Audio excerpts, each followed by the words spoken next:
Welcome to another video of maths for me. आज हम लोग डायरेक्ट एंड इनवर्स वेरिएशन में चैप्टर नंबर 4 ऑफ क्लास 8 इसमें बात करेंगे वर्कशीट नंबर 2 का, जो बेस्ड है इनवर्स वेरिएशन पर।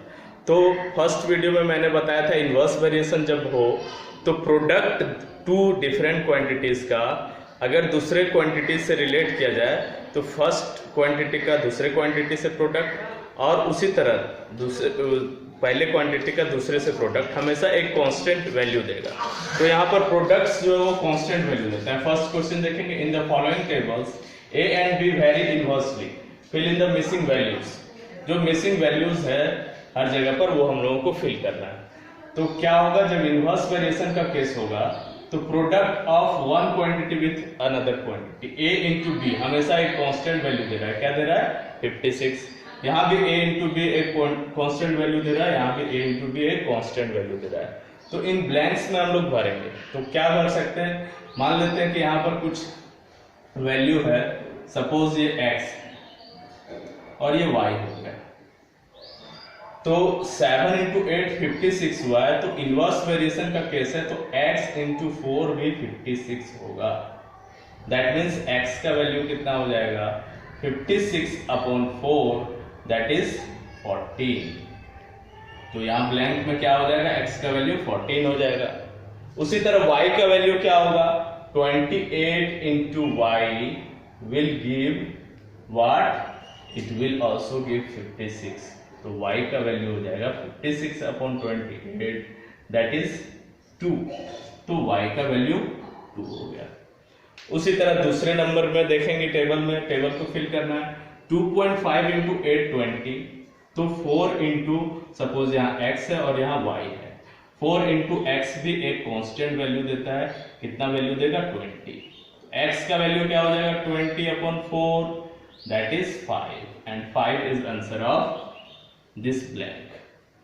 उसी तरह 0.5 इंटू y करेंगे तो हम लोग को कांस्टेंट वैल्यू मिलेगा अगेन 20। क्या हो जाएगा? y का वैल्यू 20 अपॉन 0.5, डेसिमल हटेगा यहाँ 0 आएगा, 5 से कैंसिल हो गया 40 टाइम्स में, तो यहाँ 40 आ गया वैल्यू। y का value 40। Again in the third number में a और b का प्रोडक्ट दैट इज 10 इंटू 6 का प्रोडक्ट 60। तो यहाँ जो ब्लैंक्स में जो दिए हुए हैं उनको और दूसरे क्वांटिटी का प्रोडक्ट हम लोग करेंगे तो वो भी 60 आएगा। x और y हम लोग एज्यूम कर लेते हैं। तो क्या हो जाएगा? x into 15 is equal to 60।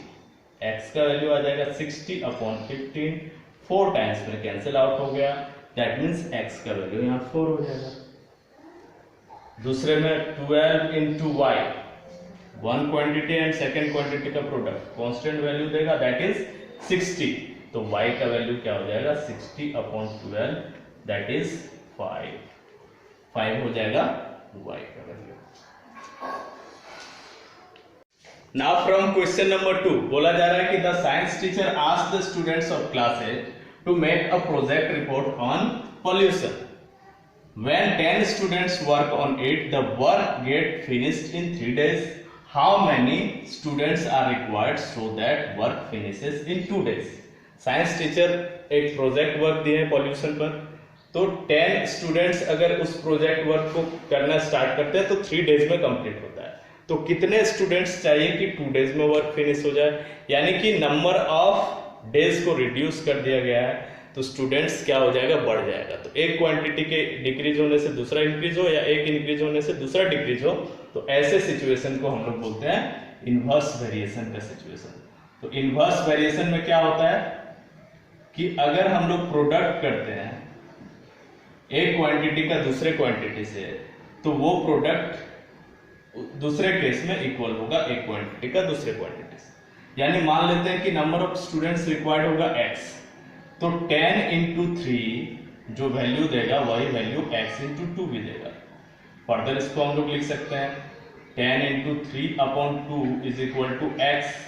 2 से कैंसिल हो गया 10 5 टाइम्स में, तो x का वैल्यू निकल के आ गया हम लोगों का 5 into 3 50। So required number of students is equal to x is equal to 15 is the answer of 2 number. Now in 3 number, running at an average speed of 40 km per hour, a bus completes the journey in 4 or 1/2 hours. How much time will the return journey take if the speed is increased to 45 km per hour? बोला जा रहा है कि 40 kilometre per hour के speed से एक बस चल रहा है एवरेज स्पीड से और उसको 4.5 आवर्स लग रहा है, तो उसका स्पीड क्या होना चाहिए? उसका स्पीड अगर इंक्रीज होकर 45 किलोमीटर पर आवर हो जाए तो उसको कितना टाइम लगेगा? यानी कि अगर स्पीड बढ़ गया तो टाइम डिक्रीज हो जाएगा। एक क्वांटिटी के इंक्रीज होने से दूसरा क्वांटिटी इंक्रीज हो जाए तो ये भी कैसा सिचुएशन हो गया? इनवर्स वेरिएशन का सिचुएशन हो गया। और इनवर्स वेरिएशन में क्या होता है? मान लेते हैं कि हम लोग उसको एक्स आर टाइम लगा होगा, तो ये जो प्रोडक्ट है 45 इंटू एक्स का, ये इक्वल होगा 40 इंटू 4 होल 1/2। ये क्या हो गया further? 45 into X is equal to 40 into 4 टू जाए 8 9/2, 2 से कैंसिल हो गया, ये 20 टाइम्स में। फर्दर इसको हम लोग लिख सकते हैं x is equal to 20 into 9 upon 45 RHS में जाके डेनोमिनेटर में आ गया।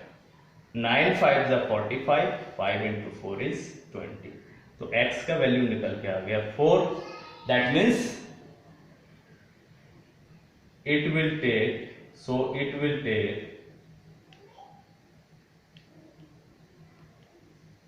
x hours that to complete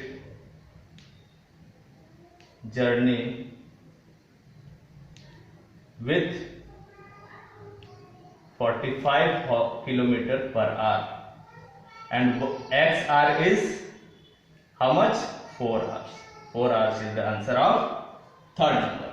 Now in fourth number, Disha cycles to her school at an average speed of 12 km per hour. It takes her 20 minutes to reach the school. If she wants to reach her school in 15 minutes, what should be her average speed?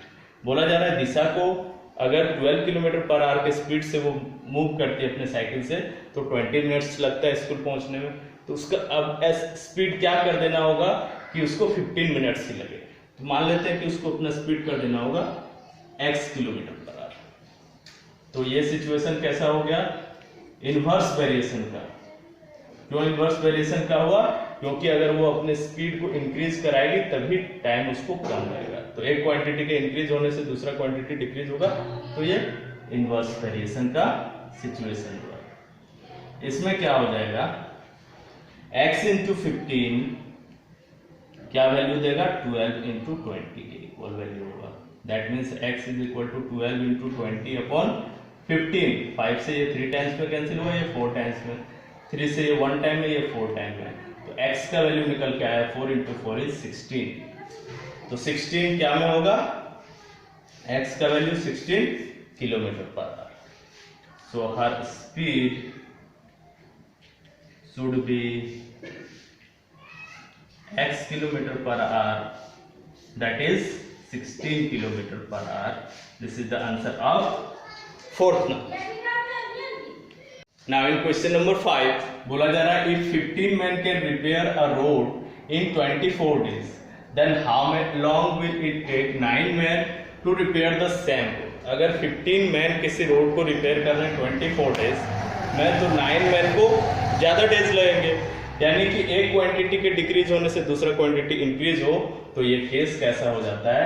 Inverse variation का। और inverse variation में क्या हो जाएगा? For inverse variation